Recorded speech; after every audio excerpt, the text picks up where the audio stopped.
Hindi itinago ng kapamilya actress at box office queen na si Catherine Bernardo, ang tunay niyang nararamdaman sa nalalapit niyang kaarawan. Turning 29 na ang binyansagang empowered queen sa darating na March 26, at aminado siyang may takot factor siyang nararamdaman sa pagdagdag na naman ng 1 taon sa kanyang edad. Sa naganap na Grand Media Con ng pagbabalik sa ABS-CBN ng reality talent show na Pilipinas Got Talent, kung saan isa si Catherine sa magiging judge, naging open siya sa publiko about her true feelings. Anya, I'm turning 29 in a few days.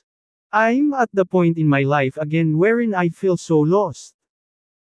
Dagdag pa niya, I felt this. I remember, when I gave a message for the Thanksgiving party of The House of Us, isa sa mga blockbuster movie nila ni Daniel Padilla, this was the same feeling.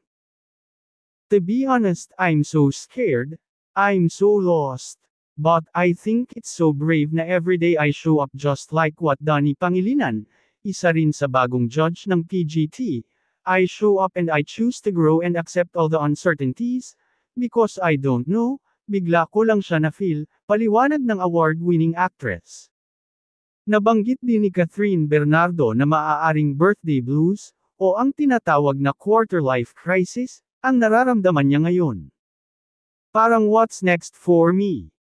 Parang I'm feeling all these emotions. Feeling ko, it's just brave na tinanggap ko yun. I'm allowing myself to be vulnerable, I have my days and hindi ko na yun tinatago sa mga tao, sabi pa niya. Samantala, siniguro ni Catherine at ng 3 pang judge ng PGT Season 7, na sina Donnie Pangilinan, Eugene Domingo and former ABS-CBN President Freddie FMG Garcia, na ihahandog nila sa sambayanang Filipino ang isang bonggang-bonggang show.